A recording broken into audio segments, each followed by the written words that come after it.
My name is Tidwell. Thanks for coming. I'm excited to be here today. I have had quite a little journey in my life and turned it into my message. So the message today is I'm an opportunist. And I was sitting next to a young lady the other day, and actually just yesterday, and I was writing this on a piece of paper. And she must have been looking at what I was writing on my paper because she was like, well, an opportunist isn't a good thing. She says, what's the difference between an opportunist and a victim? And so I thought, oh, that's a good question. So I'm writing this out. We're in another seminar type of a situation, so I'm writing out her answer to her. And actually, that became my webpage that you're going to all go to and land on. So that's how fast things can happen and manifest in your life when you are aligned with where you are. So why do I call myself an opportunist? I have learned to discover the value and the gift and the opportunity within every experience of my life. The good, the bad, and the ugly. Whether that's a stressful event, whether it's an awful event or whatever, it's all opportunity in disguise. And ever since I have, and this is not something that like I just was born with. This was not the way I always lived my life. Finding the opportunity in everything and learning to find the gift or the value in everything was something that I had to practice. I had to learn and teach myself how to do. Some people, I guess, are natural, and I think it goes beyond optimism in life. It's not just about like being super optimistic or having affirmations that you just repeat all the time or whatever all of that looks like. So the law of attraction has become something very different for me. And the more empowered and aligned I become with myself, the easier things flow to me. I have manifested some incredibly, insanely fun things in the last week alone. I'm like, oh my gosh, who does this? And I'm like, oh, I do this. That's who does this. So it is possible. When you start to look to find the value and the opportunity and become an opportunist in your own life, it is amazing the things you can start to shift and change. So I'm going to give you a tool that I actually have it's the second chapter of my book, I think. Don't quote me on that. But it is in my book. You would think I would have a copy of my book with me, but I don't. It's on my table. Isn't that awesome? So, but I have, it's the second chapter of my book, and it's a copy it's a little tool that I actually learned about at 3 o'clock in the morning from one of my BFFs, Jesus. So take that for what you want it to be, or dismiss it if you want it to be that. So whatever it is. He's like, this. So I was living a life 15 years ago of insanity. And anybody relate to that at all at any point in your life? Yes. Oh, good. I'm in good company. So a life of complete insanity. This is what my life looked like. I was the mother of 4 young boys that varied in age between about 12 or 15, actually 15 and 5. And so 4 young men, 2 were in junior high, and I don't know if any of you had the same experience, but junior high is like the worst time of everybody's life, is it not? I mean, it's just like, if we could figure out a way to just like skip junior high, as a parent and as a person that went through junior high, I don't know. I just wish we could figure out a way to chunk that life part out of our lives. But so it was really a struggle for them, and they were not fitting into the molds of the school system. So I thought that what I would do was become the PTA president of the junior high school, because then I would be able to get to know the teachers better, and then I could work with them better. And my logic was flawed on many levels, but this was where my mind went anyway. So I just wanted to help them to learn and to fit in. And my oldest didn't really fit in. He was always an awkward child and other things. And so he just struggled. He was extremely intelligent, always had been. Started talking at 8 months old and some other things. And just very brilliant, but awkward socially. And I didn't know what to do with that because I was never awkward socially. My husband was, but I wasn't. So I'm just saying that I was just like, I cannot relate to this. What do I do? So in my efforts to try and be a good mom, I started to, pack my plate full of stuff that was not productive. But I was PTA president on that, and then I was on the board at the elementary school level, and then they asked me to be the legislative person on the state level, and so I was, doing that, and I was also a personal trainer at the time, and trying to run a business and working out a couple of hours a day, either with clients or with myself. And I was doing church callings, and I was doing, I'm the oldest of 7 children. I have 5 sisters and 1 brother. And always felt like I needed to be the responsible, perfect child so that my sisters didn't ever have an excuse to use me as the reason why they screwed up their lives. Not that they ever screwed up their lives, but I'm just saying that that was what the dialogue was playing in my cute little brain. So with that, it's like that was my life. So when I look back at it, and I was diagnosed with multiple sclerosis in 2002. And at the time, I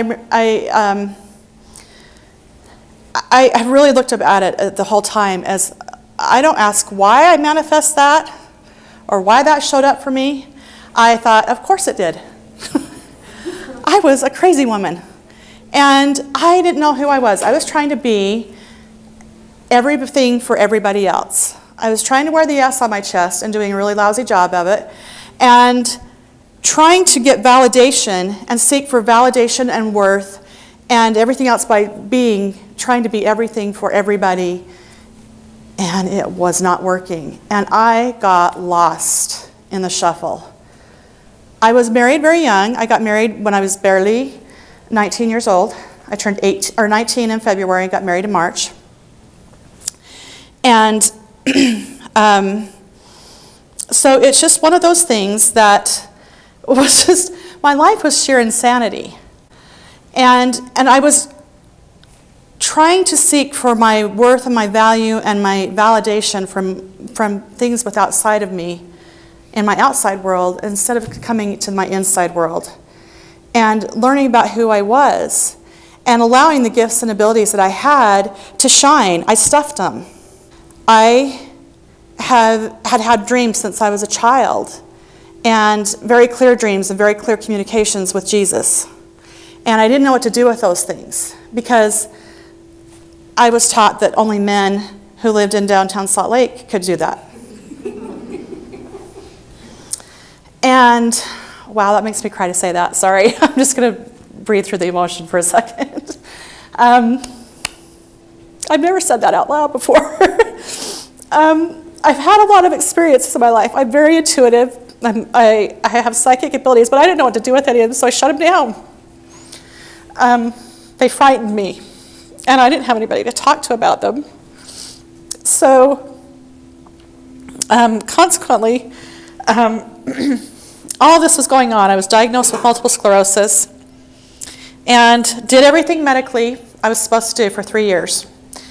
That drove me into a depression and a loathing of myself and my body and everything else that I didn't know existed. I put on 100 pounds in a year. It blew out my thyroid and my adrenals. The medication that was supposed to be helping me to not progress and get worse made me feel like I had the flu every 3 days. And so I was taking 8 over-the-counter prescription medications to counteract the side effects of the one medication that was supposed to be helping me not get worse.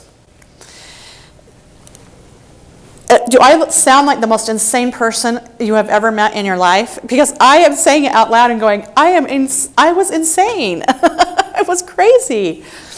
And I felt like I was, but I felt like the way I thought of myself was I thought of myself as the boil on the butt of humanity. Is that a really great way to feel about yourself? Has anybody ever experienced that type of just lost self-hatred about yourself? I mean, a lot of hands. And if you haven't, whew, thank heaven.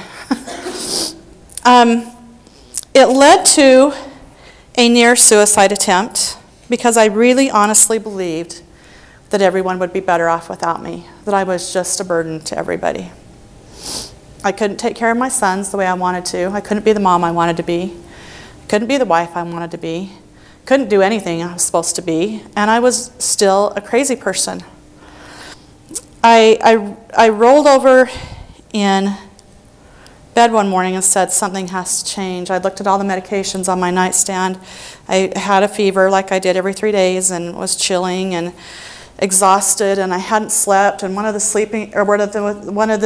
medications I was on was sleeping pills, and it was just a cluster of disaster just brewing inside of me. And so it was just all of this stuff, and I just said, I don't care if I have 5 more days or 50 more years to live, I'm not doing it one more day like this.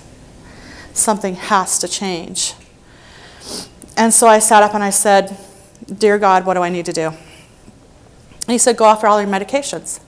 I went, so I started to argue. I said, I can't do that because one of them's thyroid. You just can't go that cold turkey. I mean, I knew enough about, herbs and natural stuff. I was starting to get into that more and more and more, but my lovely grandmothers exposed me to more of that kind of stuff in their lives. Over their lives, we had lots of fun, and I have some stories about that in the book. But so it wasn't a foreign concept to me. It's just that I didn't know as much as I know now. I've got a lot of certifications under my belt and things like that with nutrition and stuff like that. But it's just a funny experience because I started arguing with God, and then I was like, dumb bunny, you asked a question, you got an answer, and now you're arguing about what the answer is. So I was like, so then I went, okay, wait a minute, stop, put on the brakes. What have you got to lose? So I said, okay. And then my next thing was, you got to help me talk to the doctors because they're not going to be super happy about that. So I went through all of that. But what I'm really saying is I have learned, that was the beginning of my learning to start to find those things, find the gifts, find the value, find the opportunity in my challenges in my life. Now, I'm going to just fast forward quickly to current day. This was my life in February. My divorce was final, my 30-year marriage. We're still really good friends. I'm just going to qualify that. But we are not healthy for each other anymore. He says, you're growing and you just want to do all this stuff and I just want to live a normal life. And I went, what does that mean? So I said, okay. So it doesn't mean there wasn't heartache. There was grieving and heartache, and there has been a lot of that going along with that. But a 30-year marriage ended. I received official resignation letter from the church I belonged to because I had left that behind. My son got married. My second son got married a week later.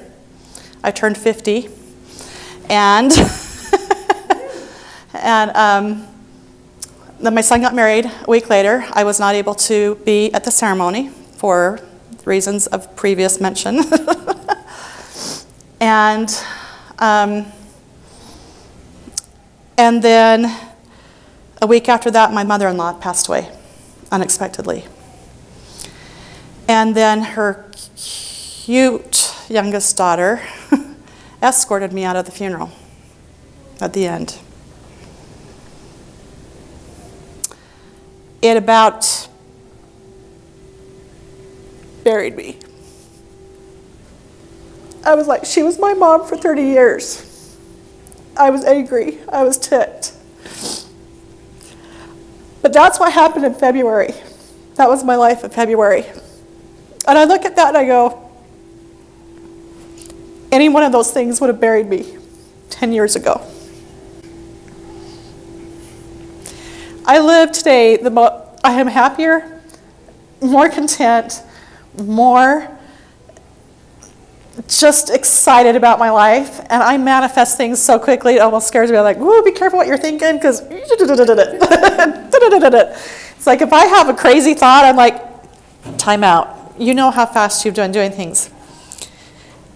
Do you think I might have figured out a few things between the person I used to be and who I am today? I just went through 4 out of the top 10 stressors that is listed in my life. Divorce, death, marriage of a son, and just all these crazy things. And I went, wow.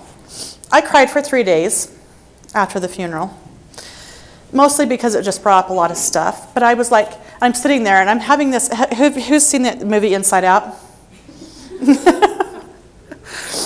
I'm actually having this Inside Out movie playing in my head while I'm sitting on the couch curled up, having cried for 3 days solid, going, okay, I'm about cried out, right? There's no more water left in my body, right?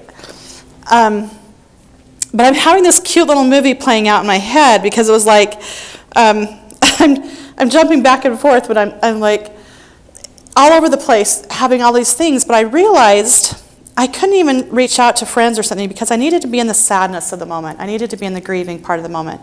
So when I'm talking about finding the opportunity, and then the other there's a little voice in my head, there's a little person that plays in my Inside Out movie that's the opportunist.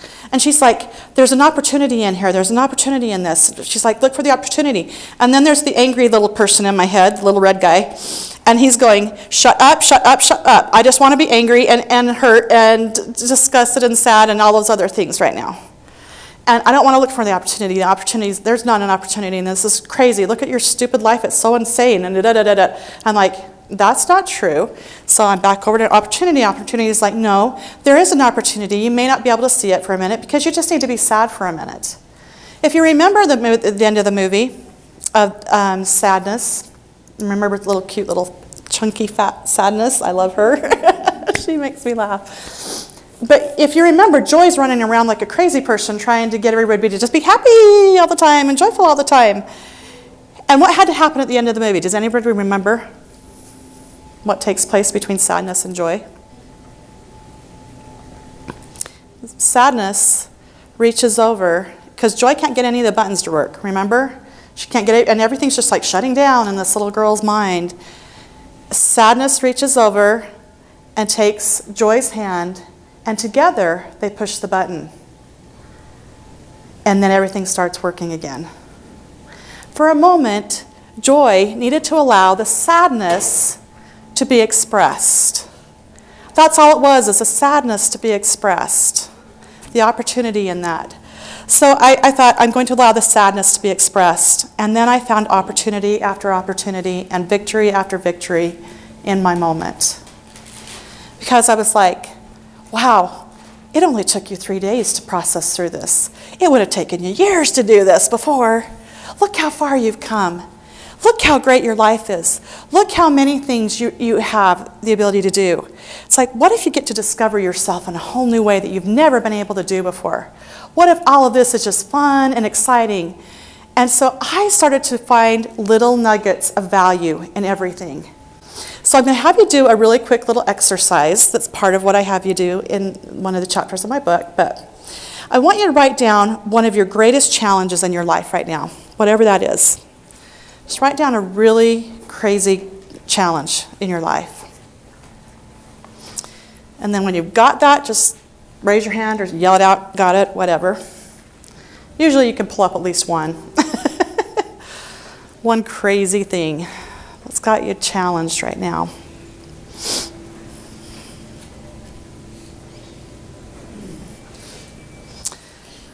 Got it? Still working on it?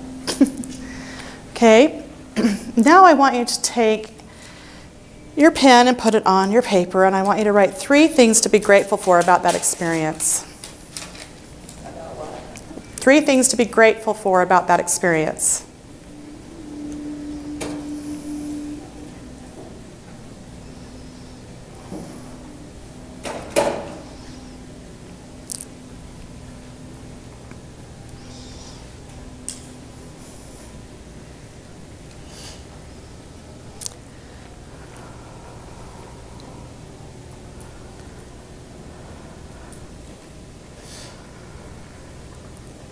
I don't care if it seems simple or stupid or crazy or whatever, because that's where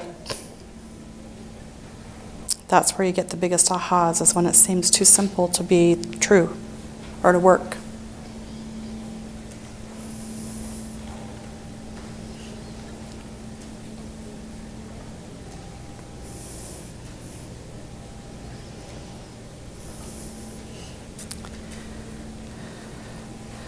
Usually I have a little bit more time to do this with you, but with this exercise, you have the ability to take back your life.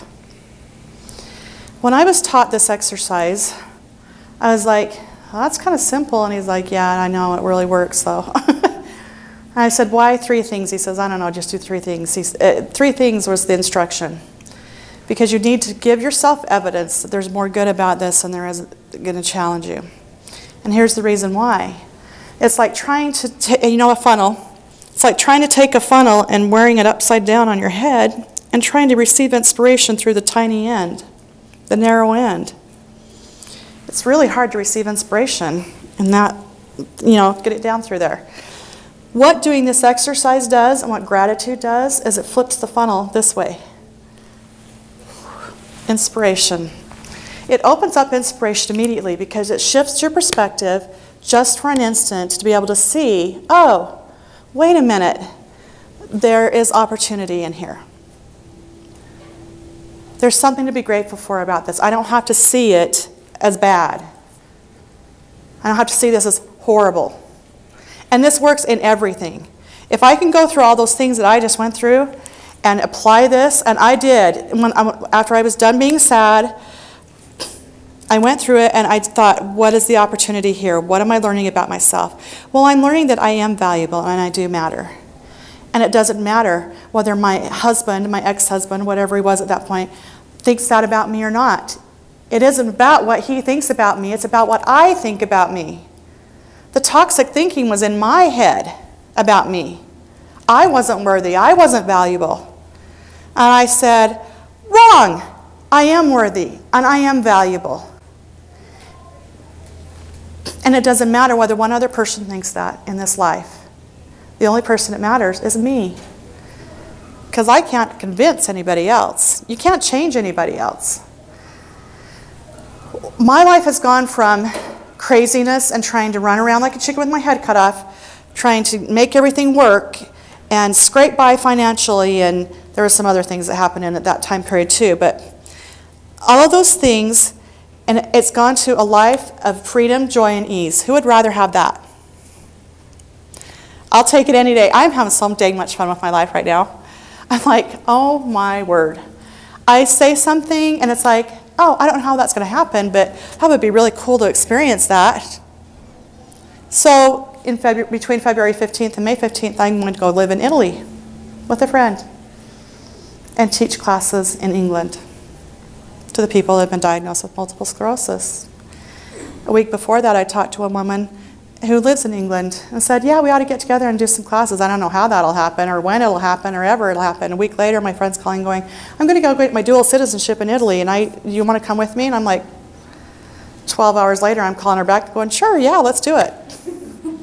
My lease is up in February, let's go. I couldn't have orchestrated it the way they orchestrated it. I just said this, when you're talking about manifesting, this is literally how my life works now. It happened with a car 6 months ago.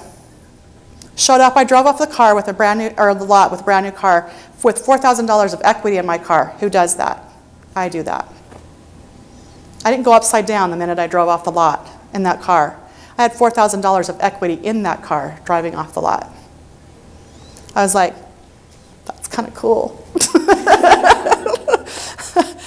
I am in love with my life because I know when the challenges come up, and oh my word, they have come up. I promise it, just like I don't skate through my life. That's not who I am. I'm here to figure some things out. I want to master some things in my life. This is a tool that you can take into your life and switch your perspective instantly. And you can start to train yourself. This is a superpower of mine now. It's like I am immediately, there's an opportunity in this, there's an opportunity in this. I just got to find it, I've just got to see it, I've got to recognize it. And it's so fun to do that because you open yourself up to the possibilities that life has. You're no longer in your own way.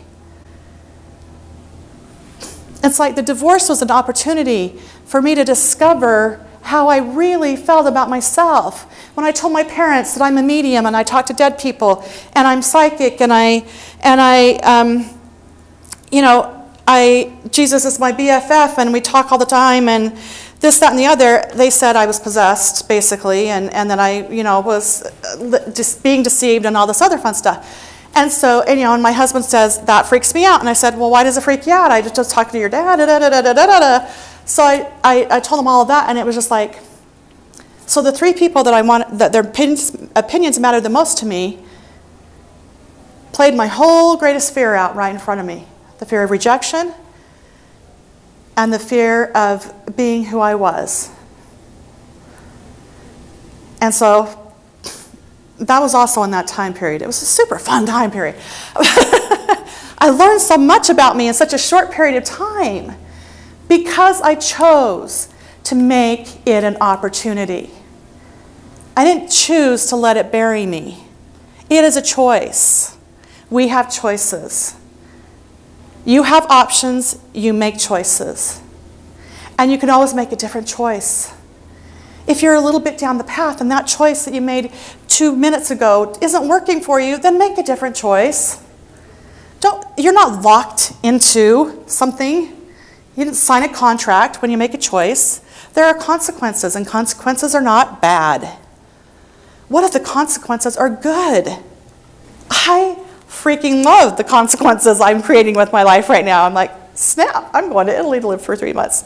How did that happen? It's been like a dream of mine for years, since I was in junior high school. I'm like, wow, that's really cool. Opportunity. Because when you're looking for the opportunity, becoming that opportunist, you get to create the life you want to live. And you're aligned with yourself. You're lined up with yourself. And and when you're aligned with yourself, you can start to trust yourself more. Who would like to trust yourself more? I trust my body more than I ever have. I may not be 120 pounds like I was when I was a personal trainer. I always joke, and so people look at me and I'm like, yeah, I used to be a personal trainer. I know, just don't go there. I'm figuring some things out. There are some things I'm figuring out about my body. I'm learning some really great things about my body right now and what it needs from me and how it operates and shifting that's going on and that a lot of people aren't aware of. I'm being taught a lot of things, and it's like, how do I help people? How do I help people accept who they are, accept their divinity, accept their worth, accept their value? That's my mission. I don't give a flying fig what size you are. We'll figure that out. That will happen. You've got to learn to have better conversations with your body first. Who's ever had a conversation with your body?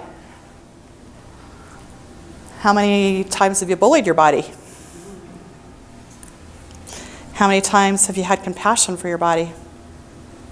Not so many hands. You start to practice a different kind of love for yourself, and it opens you up to manifesting the possibilities of everything that you ever really wanted. You've got to be unattached to the outcomes. Completely unattached. When I'm having that conversation with that cute lady in England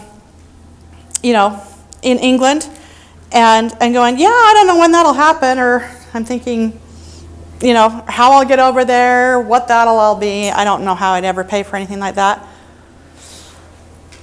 I didn't know 4 days later I was going to get a call from my friend, and now that is even manifesting into all these crazy things like us doing live feeds to the Institute for Integrative Nutrition Conference with Dr. Joshua Rosenthal in Miami while we're there with the people, the health coaches that are in Europe.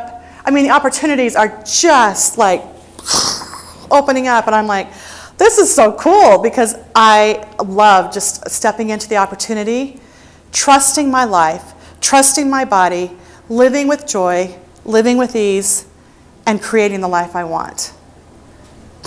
and I never know how it's going to get done. Ever.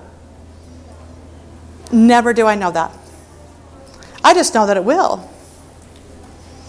So it's about living in that space. So that's where I started, was with that cute little exercise. Time is wrapped up, and I am just, come and see me at my table. I am going to be giving a scholarship. There's going to be a class I'm going to be coming up that is going to be a 6-week class. It'll be online. And it is going to be a special today for, I'm going to do it for $97. And it's going to be a $247 class after this. But you guys all get to be the guinea pigs. No. It's going through my book. And we're going to deep dive into the book and really take it apart and ask questions around it and have fun with it. And I'm going to tell you exactly what the steps were and the inspiration was behind each chapter. There's a chapter on gratitude, a chapter on you have choices, a chapter on forgiveness. So you just need to go to my website, which is LoriTidwell.com, not hard. LoriTidwell.com, or Facebook message me, either way. And just sign up for a free consultation with me. Or if you'd like to sign up for the class today, you can do that as well at my booth. And I would just love to see some of you on that class. I'd love to see all of you on that class. But it's going to be, I'm creating a community of people that just want to heal. Whatever the aspect is, whether you're the person that's the crazy woman running around like a chicken with your head cut off that I used to be, trying to make yourself worth something or be seen, heard, whatever, or whether you're the person in the middle of the diagnosis and afraid and hopeless and scared about what that presents, or whether you're the person, you know, either way, the principles work. The principles work across the board. I use them with my children. I use them with my friends. I use them with everybody. And I had a lady that I was inspired to give a copy of my book to. I had one in my purse, and I just gave it to her because I saw that she had a bunch of celery in her cart, and I thought she's doing celery juicing because nobody else puts that much celery in their cart. So I just said, "Oh, you're doing celery juicing?" She goes, "Oh yeah, I was reading the medical medium book anyway," and it was just cute. So, but she ultimately called me 2 weeks later and said, "I love your book. Oh my word, I know so many people that need this book." She says, "I can need 20 copies of it. How much will that be?" And I went, "Oh, okay." So, got her 20 copies of the book. It's a simple, small book. You can put it in your purse and travel around. But I'm going to be giving a scholarship away too. And so if you just sign the sign-up sheet on my at my table, I'm going to be scholarshiping the class on a book to somebody. So come and let's have fun. I'm creating a whole community of people that just want to move and have so much fun and joy and ease in their life. Because the freedom and the joy come in your greatest moments of darkness. I had a near-death experience just one time, and I was not taken out of pain like most people are when they have a near-death experience. I was left in pain, horrible pain, and I was still crossed over, and I didn't care. I'm having this great conversation with Jesus and God and going, it just didn't matter. And I'm like, but 17 years later I said, wait a minute, how could I have joy in my greatest time of pain? Whether it's emotional, physical, spiritual pain, you can find the joy in those moments. So become an opportunist in your own life. Live the life you're always meant to be. And find the joy and the freedom and the trust that you can experience in every opportunity, and the opportunity you can have in every experience in your life. Thank you.